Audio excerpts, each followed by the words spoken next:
মানিক চানে আসতে হলে বাসায় 101টা কথা মিথ্যা বলতে হয়, বুঝছেন ভাই? মানুষ কিন্তু কমেন্টে গালাগালি করে যে ভাই আর কি কিছু নাই, শুধু মানিক চান। মানুষ তো খাইতে পারে না, এই কারণে গালাগালি করে। এত রাত্রে যে আসলেন এই পোলাওটা খাওয়ার জন্য, টোকেন দিয়ে সিরিয়ালে দাঁড়িয়ে, এই বিষয়ে কি বলবেন? কালারটা দেখেন ভাই, কালারটা একটু দেখেন। পুরান ঢাকায় তো আরো দোকান ছিল, আরো তো খাবারের দোকান ছিল, নাজিরা বাজার ছিল, হাজির বিরিয়ানি ছিল, হানিফের বিরিয়ানি ছিল, আরো অনেক নামি দামি ফেমাস এগুলো তো সব বিরিয়ানি খাই, দোকান। আর এটা একটু ভালো বেশি।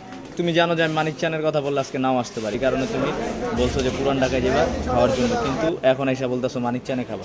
ভালো লাগে, অন্য কিছু পাওয়া যায় না, ডিফারেন্ট কিছু, এই কারণে ঘুরে ফিরে এটাই। আজকের আইটেম কি? পোলাও, খাসি। আলহামদুলিল্লাহ, সেই টেস্ট। এতবার যে মানিক চানে খাই আমরা সবাই, মানুষ কিন্তু কমেন্টে গালাগালি করে যে ভাই আর কি কিছু নাই, শুধু মানিক চান। মানুষ তো খাইতে পারে না, এই কারণে গালাগালি করে। রাতে 3টা বাজে আইছে কেউ খাইতে পারে।